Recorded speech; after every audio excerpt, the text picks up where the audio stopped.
In this video, I'm going to show you the capital P Dangit app, which is an app that allows you to share and upvote articles from the WordPress community and also submit new ones.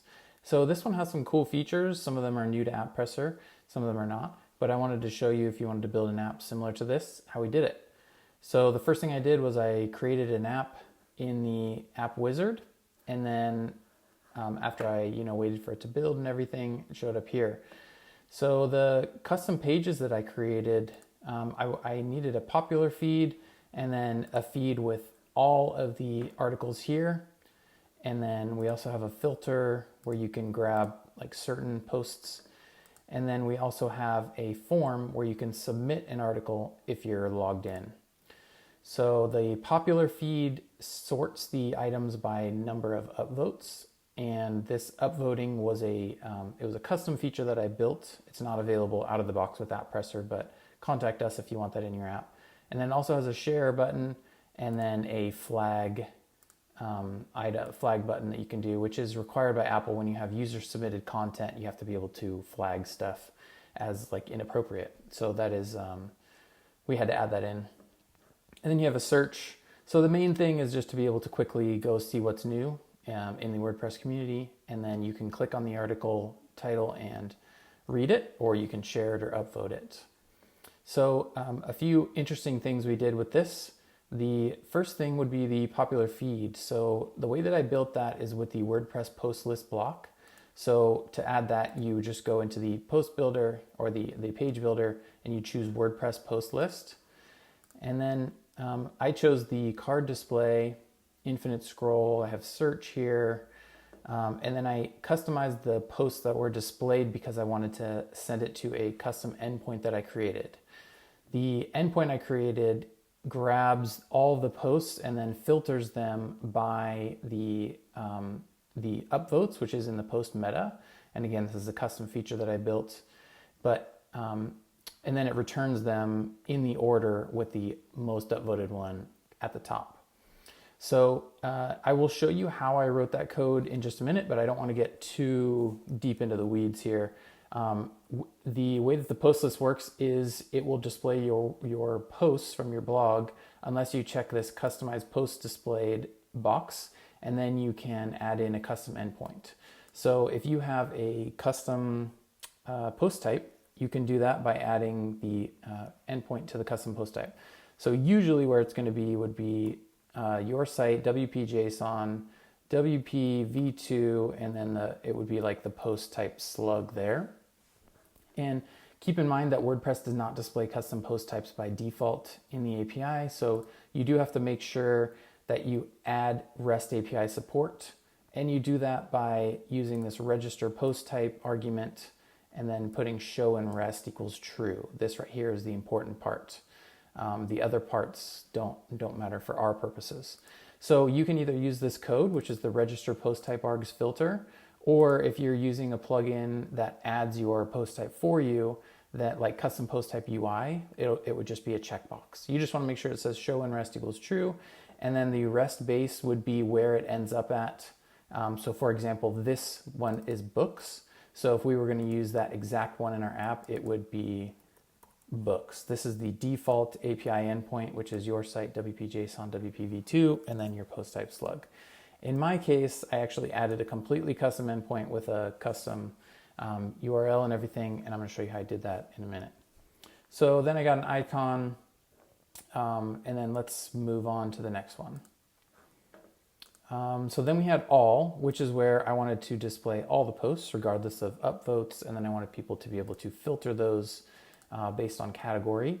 So when I went to the all, I again did a WordPress post list on this page, and then I added another custom endpoint, which is going to be my endpoint that I displayed all of my custom post types.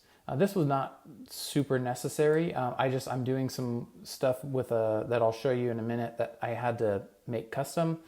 But again, if this is just a custom endpoint and you just want to display like all of your books, again, we would just kind of put books there. You can check the show category filter, and then that will by default display categories. If you wanted to display something else, such as tags, you could put tags here. And then if you had a custom taxonomy, you can enter the REST base for your custom taxonomy. You can contact us or look up in the documentation how to find the REST base for your custom taxonomy, but it is not the same thing as the taxonomy slug or name. So just keep that in mind. But categories is what you're going to be using the most, so that's real easy. You don't have to do anything else with that. And again, added an icon, add that to the menu. And then we had the all page that also has the search on it. So then the final page would be the submit. And to do that, I used our new form, which is if you go into the blocks and then you choose the form, which is going to be towards the bottom, then you can find this. Whoops. So this is a new feature, and it's coming out soon. If you're watching this video, it may already be out. But basically it gives you, this is going to create a form, and then it's going to submit that form to your site via API. So it allows you to actually build the inputs that you want to submit the form. And then we have integrations where you can either do something custom with it. Like in my case, I am creating a post on my website with all of these inputs, such as the post title, URL, which I'm adding in post meta, and then I'm also allowing people to choose a category, and then doing a short description, which would show up in the content. So I'll show you how I did that in a minute, but it's pretty nice to be able to build these. To build the form, all you're going to do is select add row, and then you select the type of input that you want. So for example, with single line input, you can choose what type of input you want. It can be a text, email, URL, date, number, or password, and then you can put in the name of the input.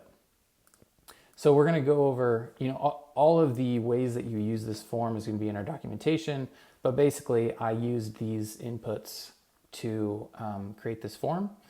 And then the way that it looks in the app is like this, and allows you to fill out the form, choose a category or multiple categories, and then submit it to the site. And I didn't want people to be able to do this unless they were logged in. So on the by going to the menu, I put yield login as the extra classes. And what that does is when somebody clicks it, if they are not logged in, it will show them the login modal. And then if they are logged in, then they'll just be shown this normal page. The other thing you could do is you could give it a class of logged in. Then it would just completely disappear from the menu until someone logged in. The reason I didn't want to do that is because then I would have to add a link that said, please log in somewhere else. Otherwise, they would not have even known that this was here. So in my case, the yield login was a better choice. So I did that. And I'm planning on adding some more features to this app if people like using it. But for now, it's pretty simple, just kind of upvoting and sharing type app. So I'll now show you the custom endpoints that I created.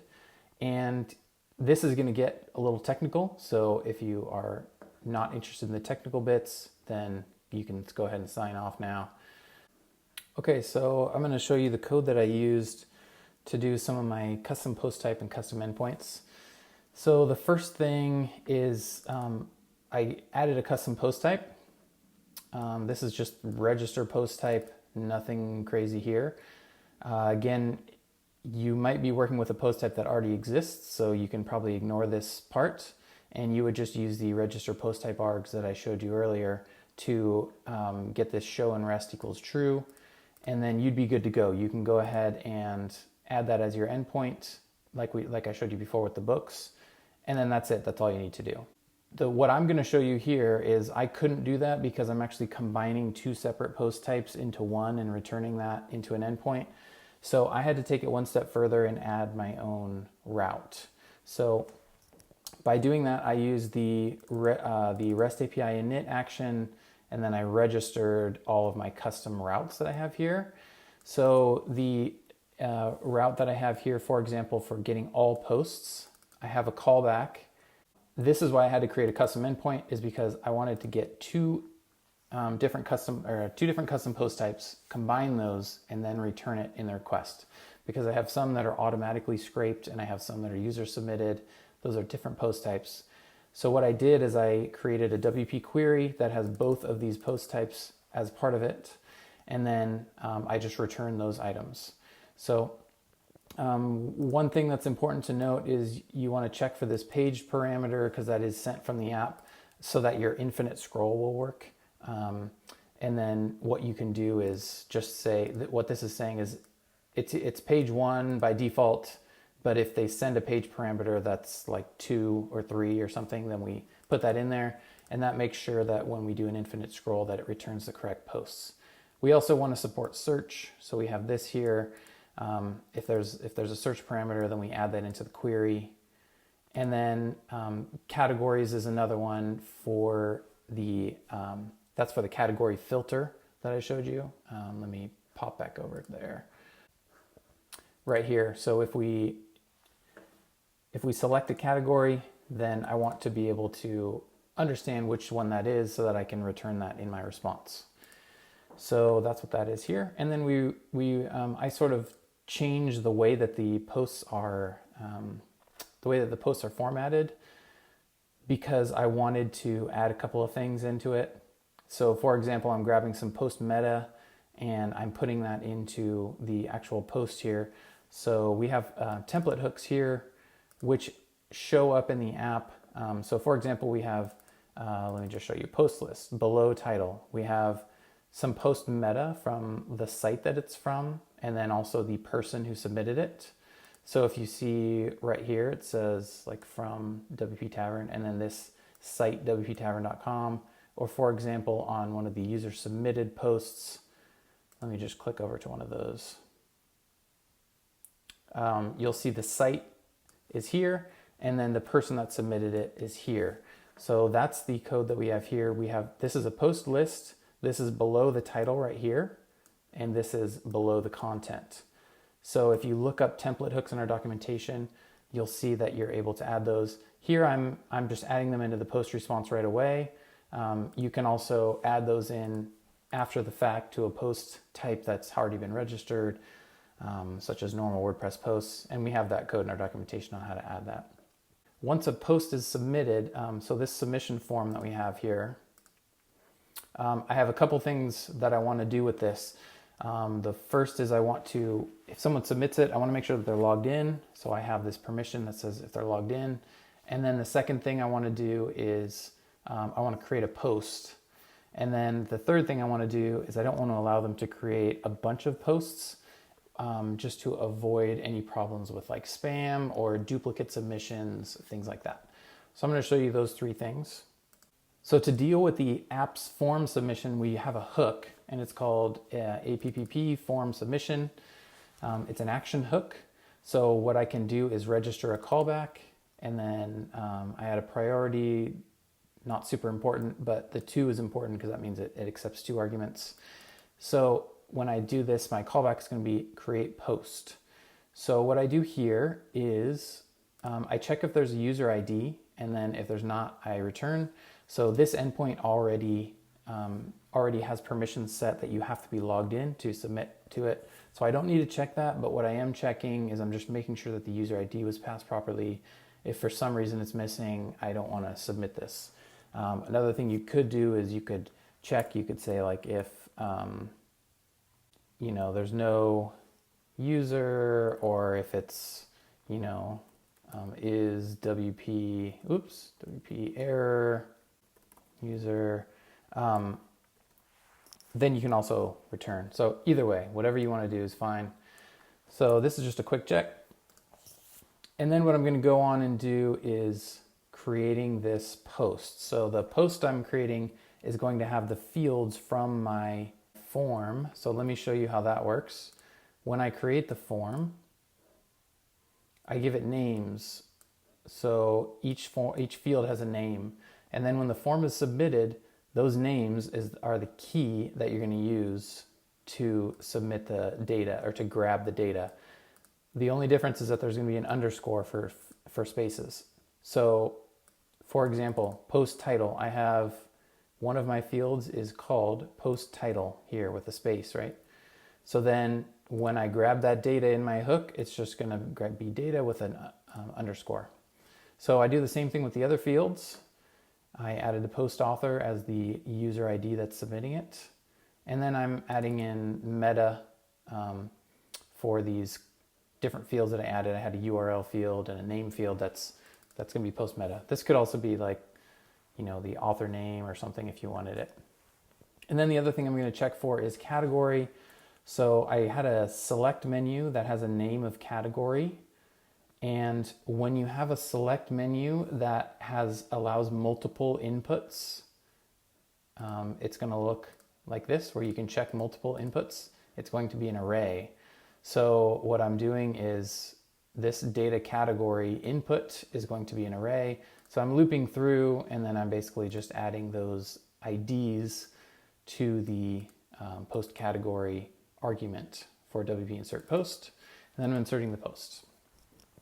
So when you submit this form, you can basically do anything you want. Instead of inserting a post here, I could have created a gravity form or done any number of things, a gravity form submission or Ninja forms, or I could have sent out an email to somebody, or, you know, basically whatever you want to do, you can do there. So again, this is kind of a new feature. We will have more information about this in our documentation and how to integrate certain plugins with the form submission. But I just wanted to give you an idea of some of the custom things that I did with this app. These are all things that you can do with AppPresser to kind of spice up your apps and create cool new things. And check out the app. It should be on the App Store by the time you watch this video, and let us know what you think.